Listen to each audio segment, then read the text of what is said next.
जी तो भाईजान ये आप देख रहे हैं, ये पहले हफ्ते का चूज़ा है और दूसरे हफ्ते में इसकी सी ये सिचुएशन थी। अभी आपने देखना है टोटल ये तीसरे हफ्ते में यहाँ तक पहुँच गई थी इसकी ग्रोथ। अभी चौथे हफ्ते में देखते हैं कि चौथे हफ्ते में देखिए ये माशाल्लाह पट्ठे पट्टियाँ बन गए थे। अभी पाँचवें हफ्ते में ये इस तरह से नज़र आ रहे थे। अब आगे इनकी सिचुएशन देखते हैं जी मौजूदा अस्सलाम क्या है। वालेकुम भाईजान, मैं अब्दुल गफ़ार हूँ। आप मेरा यूट्यूब चैनल देख रहे हैं।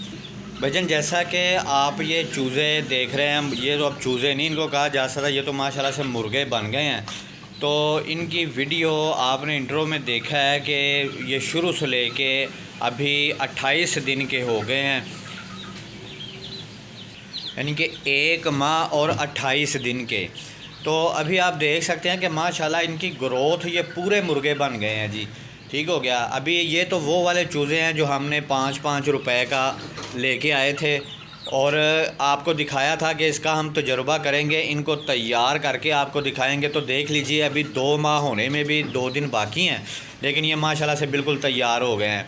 तो अभी इनकी ग्रोथ की वजह यही है कि जो हमने खुराक इनको डाली है, खुराक का शेड्यूल, और शुरू में हमने इनको टेम्परेचर मेंटेन किया था। अब खुराक भी मैं आपको बताता हूँ कि इनको क्या हमने डाली है शुरू से लेके आखिर तक। तो भाईजान खुराक बताने से पहले मैं आपको दूसरे असील भी दिखा देता हूँ। आपको जैसे पता है कि 6 चूज़े थे हमारे, ये वाले 5-5 रुपए वाले जो कि अब मुर्गे बन चुके हैं, और 2 चूज़े थे, एक मुर्गा और एक मुर्गी असील के, और एक चूज़ा ऐसा था जिसकी टांगें ख़राब थी। उनको हमने लैदा किया हुआ असील को, क्योंकि असील जो है ना क्रॉसिंग करते हैं लेट। तो ये तो चूज़े अभी जो ये वाले वाइट वाले हैं ना, लेयर वाले, ये तो अभी से उनको खींचना शुरू हो गए मुर्गी को क्रॉसिंग के लिए, यानी कि फिर उसका ख़राब होने का डर था, इसलिए हमने उनको लैदा कर दिया। अभी वो भी आपको दिखाता हूँ मैं कि वो किस तरह से कितनी ग्रोथ करके वो कितने तैयार हुए हैं। 2 माह में अभी 2 दिन बाकी हैं इनके। ये देखिए जी, ये जो बिल्कुल वाइट है ना आगे से, वो मुर्गा है, और ये पट्ठी है, ये जो हमारी ब्लैक मुर्गी है, और ये वो चूज़ा जिसकी टांगें ख़राब है। अभी आपने इंट्रो में देखा है कि ये बिल्कुल छोटे छोटे बच्चे थे। जैसे स्टेप बाय स्टेप हमने इनकी हर हफ्ते वीडियो अपलोड की है, वो मेरे चैनल पे मौजूद है सारी वीडियोज़, आप उनको देख सकते हैं शुरू से लेके आखिर तक। जो ये 8वां हफ्ता जा रहा है, इसमें इनको हमने कितने अच्छे से मेंटेन किया था। अब इतनी मेहनत भी नहीं करना पड़ी। हमने तजुर्बा ये करना था कि एक तो ये लेयर चूज़े हैं जो ये तैयार हो सकते हैं, यानी लोगों का गिला होता है, ये हम लेके आते हैं और मर जाते हैं। 5 रुपए वाला 10 रुपए वाला चूज़ा जो लेके आते हैं फेरी वाले से, वो मर जाते हैं। हमने ये कहा था, मैंने आपको बताया था कि इंशाल्लाह ताला अगर इनको मेंटेन करके रखा जाए तो ये मरते नहीं हैं, पल जाते हैं।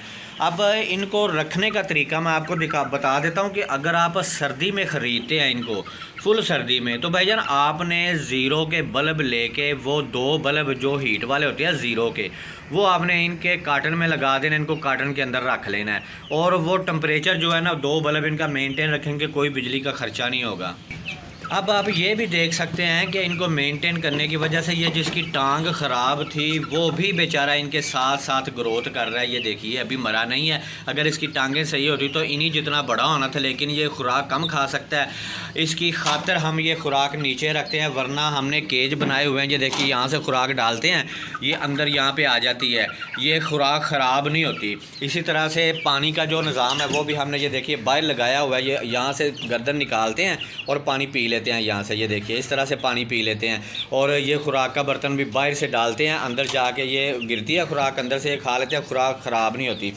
अब ये नीचे खुराक रखने की वजह सिर्फ ये चूज़ा है जिसकी टांगें ख़राब हैं, इसकी खातिर हमें ये नीचे रखना पड़ता है ताकि उनके साथ ये भी खा सके। तो भाईजान जान इसमें भी मौजूद है, इसकी भी हमने केयर की है। हमने इसको फालतू में फेंका नहीं है कि ये मरता है तो मर जाए, हमने इसकी केयर की है। तो ये इंशाल्लाह ताला बड़ा इनके साथ होगा, उम्मीद पूरी अल्लाह ने इसकी ज़िंदगी की तो ये इनके साथ ही बड़ा होता जाएगा।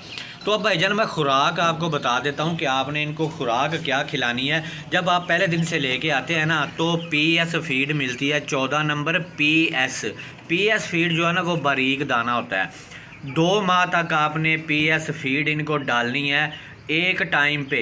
और सुबह के टाइम पे आपने घर से रोटी पकवा के ना, थोड़ा सा घी लगा के उसको रोटी पकवा के उसके छोटे छोटे टुकड़े करके वो खिलाने हैं।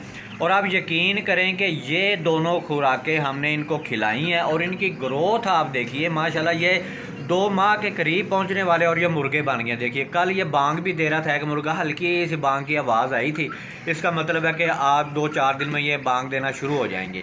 और ये देखिए माशाल्लाह ये असील है, असील भी माशाल्लाह अपनी ग्रोथ अपनी उम्र के हिसाब से बड़ी अच्छी की है इन्होंने। अब ये पट्ठा और पट्टी मुकम्मल तैयार हो गया है, इसकी नस्ल हम आगे लेके आपको दिखाएंगे, क्योंकि अगर हमने ये तजुर्बा शुरू किया था ना, हर हफ्ते इनकी वीडियो अपलोड करने का मकसद ही यही है कि आप लोगों को पता चल सके कि भाईजान जानवर रखना और उनको पालना कोई मुश्किल नहीं है, सिर्फ थोड़ी सी केयर करनी होती है। अब जब 2 माह पूरे हो जाएं ना, जैसे कि 2 माह पूरे हो जाएंगे, तो हम इनकी फ़ीड का दाना जो है ना वो बड़ा कर देंगे, यानी कि 14 नंबर फ़ीड लेके आना शुरू हो जाएंगे। और 14 नंबर फ़ीड के साथ साथ हम गंदम का दलिया और मकई का दलिया और बाजरा, ये तीनों चीज़ें मिक्स करना शुरू कर देंगे। थोड़ी थोड़ी ये तीनों चीज़ें बढ़ाते जाएंगे, फ़ीड को कम करते जाना है आपने। 1 माह के अंदर आहिस्ता आहिस्ता आपने फ़ीड को बिल्कुल ख़त्म कर देना है और इनको गंदम बाजरा और मकई पे ले आना है। बाकी घर की खुराक जो भी आपको मिले आपने इनके आगे फेंक देनी है, ये खाएंगे। ठीक हो गया जी। और दिन में 1 दिन छोड़ के 1 दिन में आपने इनको पालक या बरसीन या पट्ठे वगैरह, ये देखिए माशाल्लाह अब लड़ाई शुरू कर दी है इन्होंने, और ये सारा जो है ना आपने खिलाना है। अब इनकी लड़ाई मैं आपको अच्छी तरह से दिखा नहीं सकता यूट्यूब की पॉलिसी की वजह से, लेकिन ये है कि ये अभी इनकी लड़ाई इतनी ख़तरनाक तो नहीं होती, लेकिन ये जो असील है ना, ये यकीन करें कि ये जो नस्ल है ना थाई की क्रास है, जिन्होंने जैसे जैसे बड़ा होना है आपका देख के दिल खुश होगा कि ये मुर्गा और मुर्गी कैसे तैयार होते हैं। फिर इस एक जोड़े से मैं आपको यकीन करें कि पूरी नस्ल बना के दिखाऊंगा इंशाल्लाह, क्योंकि मुझे अपने तजुर्बे पे पूरा यकीन है कि ये एक मुर्गा और एक मुर्गी जो हमने तैयार किया आपकी आंखों के सामने। अब ये जिसकी टांगें ख़राब हैं ये तो बेचारे का गोश्त ही खाया जा सकता है, और ये जहाँ तक इसकी ज़िंदगी जब ये बिल्कुल बड़ा हो जाएगा तो इसका गोश्त ही खाया जा सकता है। बाकी ये जो जोड़ा तैयार होगा ना, आप देख रहे हैं आपके सामने, आपकी आंखों के सामने ये अभी बड़ा हो रहा है, इसके अंडे लेंगे और इसी से आपको पूरी नस्ल बना के मैं दिखाऊंगा। तजुर्बा इसे कहते हैं। अगर आप कोई करना चाहते हैं, अगर आप किसी से सीखना चाहते हैं तो भाईजान उसके लिए फिर आपको कदम बढ़ाना चाहिए। आप भी कोशिश करें कि बच्चे ले आएँ, या इनक्यूबेटर की मुकम्मल वीडियो मेरी मौजूद है, आप इनक्यूबेटर ख़ुद तैयार करें, तैयार करके उसमें अंडे रख के बच्चे निकलवाएं और उससे आगे बढ़ाएं। अब ये एक जोड़ा है हमारे पास जो हमारे हाथों में पैदा हुआ है, हमने अंडे रखे थे इनक्यूबेटर तैयार करके, ये उसी में से निकले हैं। ठीक हो गया। इससे आगे मैं आपको पूरी नस्ल बना के दिखाऊँगा। 1 साल 1.5 साल के अंदर इंशाल्लाह ताला आपको नज़र आएगा ये पूरा पिंजरा इसी जोड़े से भरा हुआ। तो इंशाल्लाह ताला ये आपको पूरा तजुर्बा मैं एंड तक कामयाब करके दिखाऊंगा। अभी आपको इतना तो यकीन आ गया होगा देख के कि जानवर या परिंदे रखना को मुश्किल नहीं है। आपने मेरे बकरों की भी वीडियो देखी माशाल्लाह, उन्होंने भी कैसे ग्रोथ की है। तो भाईजान फ़र्क क्या पड़ता है, सिर्फ आपको थोड़ी सी मेहनत करनी पड़ती है, वो भी थोड़ी सी। और यकीन करें ये शौक़ से कारोबार में ऐसे कन्वर्ट होता है आपको पता ही नहीं चलता, और आप इसी को आगे बढ़ा के बिज़नेस को जितना चाहें आगे बढ़ा सकते हैं। तो भाईजान कोई भी काम है ना उसके लिए ज़्यादा सोचना नहीं चाहिए, जो दिल करे ना कि यार ये कर लेना चाहिए तो आपको करना चाहिए। तो भाईजान आपको ये वीडियो कैसी लग रही है आपने कमेंट में ज़रूर बताना है, और ये इन्होंने किस तरह से ग्रोथ की है ये भी बताना है। अगर कोई भाई कहे कि यार इससे हट के अगर मेरा तरीका अपनाएंगे तो ज़्यादा ग्रोथ करेगा, तो वो भाई मेरे साथ शेयर ज़रूर करे, ताकि इस तरह से तजुर्बे में इजाफ़ा होता है, नॉलेज में इजाफ़ा होता है।